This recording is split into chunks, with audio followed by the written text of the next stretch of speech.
Assalamualaikum warahmatullahi wabarakatuh. Dalam video ini saya akan membahas laporan keuangan setelah akuisisi antara PT Nusantara dan PT Andalas. Di sini saya akan membahas langkah-langkah yang dilakukan oleh PT Nusantara dalam mencatat berbagai transaksi keuangan terkait akuisisi ini.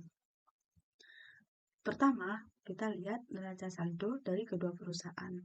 Tabel ini menunjukkan daftar akun-akun yang dimiliki oleh PT Nusantara dan PT Andalas beserta nilai debit dan kredit masing-masing. Di sisi kiri kita lihat akun-akun PT Nusantara dan PT Nusantara mulai dari kas dan setara kas hingga dividen. Sementara di sisi kanan terdapat akun-akun PT Andalas. Beberapa poin penting yang perlu kita perhatikan adalah jumlah saldo akhir dari kedua perusahaan ini. PT Nusantara memiliki total 14.980.000 di sisi debit dan kredit, sedangkan PT Andalas memiliki saldo 3.300.000 di kedua sisinya. Ini menunjukkan bahwa total aset, liabilitas, dan ekuitas sudah seimbang di masing-masing perusahaan. Namun karena ini adalah laporan setelah akuisisi, ada beberapa penyesuaian yang perlu dilakukan oleh PT Nusantara sebagai entitas induk.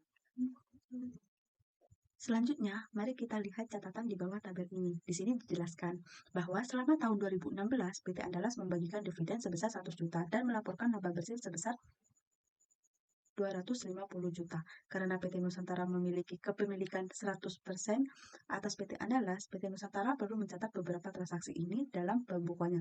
Transaksi yang dicatat oleh PT Nusantara meliputi hal-hal di bawah ini. Yang pertama adalah mencatat penerimaan dividen PT Andalas. Karena PT Andalas membagikan dividen sebesar 100 juta dan PT Nusantara memiliki kepemilikan 100% kepemilikan di PT Andalas, maka seluruh dividen ini diterima oleh PT Nusantara. Jurnal dibuat untuk mencatat penerimaan dividen ini adalah sebagai berikut, yaitu kas 100 juta terhadap investasi pada PT Andalas 100 juta. Debit pada akun kas 100 juta menunjukkan bahwa PT Nusantara menerima uang kas dari dividen yang dibayarkan oleh PT Andalas. Sementara itu, akun investasi pada PT Andalas dikreditkan dengan jumlah yang sama, berarti bahwa nilai investasi PT Nusantara di PT Andalas berkurang sebesar dividen yang diterima. Transaksi ini mencerminkan bahwa sebagian dari investasi yang dimiliki PT Nusantara di PT Andalas telah dikembalikan dalam bentuk dividen. Lalu, PT Nusantara perlu mencatat pengakuan pendapatan atas laba bersih yang dihasilkan oleh PT Andalas selama 2016. Karena PT Andalas melaporkan laba bersih sebesar 250 juta dan PT Nusantara memiliki 100% saham di PT Andalas, PT Nusantara berhak mengakui seluruh laba ini dalam pembukuannya. Jurnal yang dibuat adalah investasi pada PT Andalas sebesar 250 juta terhadap bagian laba atas PT Andalas sebesar 250 juta. Dengan mendebit akun investasi pada PT Andalas sebesar 205 juta, PT Nusantara menambah nilai investasinya di PT Andalas sesuai dengan laba yang diperoleh dari anak perusahaan ini. Sementara ini, bagian laba atas investasi dikredit mencerminkan mengakui pendapatan dari laba bersih yang dihasilkan PT Andalas. Ini artinya PT Nusantara mengakui bahwa investasinya telah memberikan tambahan laba. Selanjutnya adalah menyesuaikan diferensial terkait bangunan dan peralatan. Berdasarkan laporan, terdapat perbedaan atau diferensial sebesar 60 juta yang terkait dengan nilai bangunan dan peralatan milik PT Andalas. PT Nusantara perlu mencatat penyesuaian ini dengan jurnal sebagai berikut. Investasi pada PT Andalas terhadap bagian laba pada PT Andalas. Dengan mendebit akun investasi pada PT Andalas, PT Nusantara meningkatkan nilai investasinya sebesar 5 juta sesuai dengan perbedaan nilai aset tetap. Sementara itu, akun bagian laba pada PT Andalas dikredit sebesar 5 juta yang mengurangi laba yang diakui oleh PT Nusantara sebesar selisih ini. Namun, ada catatan penting. Diferensial 60 juta ini akan dialokasikan atau diamortisasikan sesuai dengan sisa manfaat aset tetap tersebut yang tercatat adalah 12 tahun.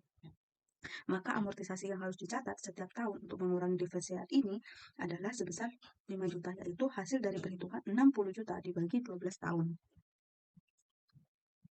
Selanjutnya adalah mencetak penilaian nilai goodwill. Di sana terdapat catatan bahwa nilai goodwill lebih rendah 25 juta.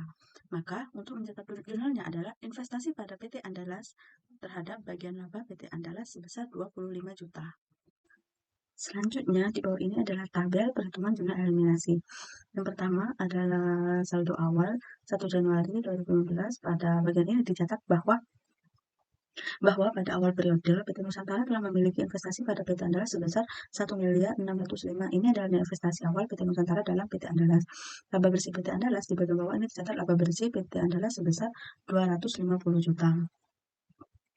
250 juta untuk tahun 2015. Selanjutnya dividen PT Andalas membagikan dividen sebesar 1 juta selama tahun berjalan. Penguasaan yang dimiliki oleh PT Nusantara terhadap PT Andalas adalah 100% sehingga rasionya 100:0.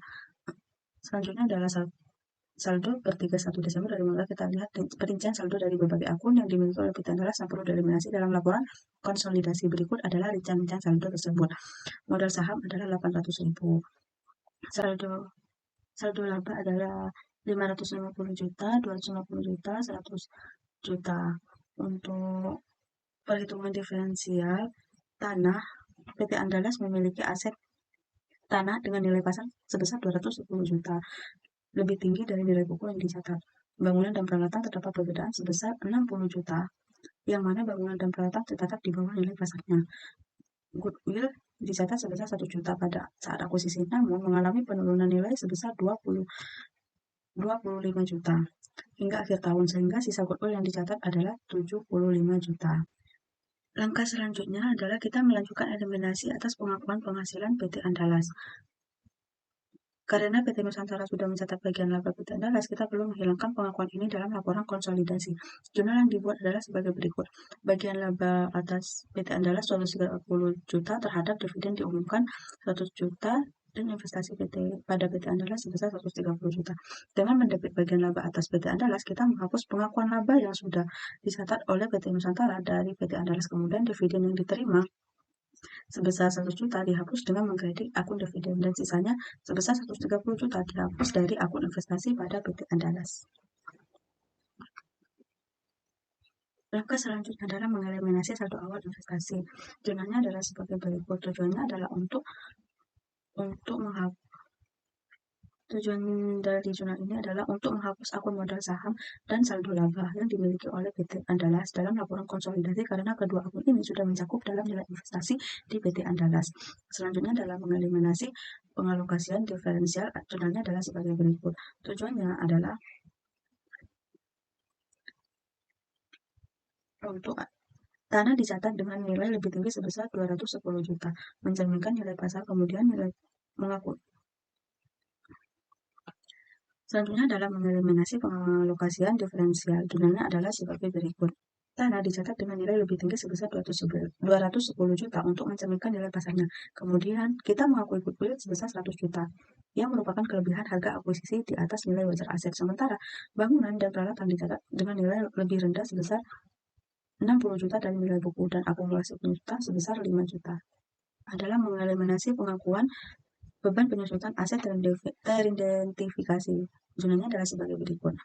Di sini kita menambah akumulasi penyusutan dan menghapus beban penyusutan yang sudah dicatat sebelumnya sebesar 5 juta. Ini mencerminkan bahwa penyusutan tambahan terkait diferensial bangunan dan peralatan telah diakui sesuai dengan masa manfaatnya. Selanjutnya adalah mencatat penurunan nilai goodwill.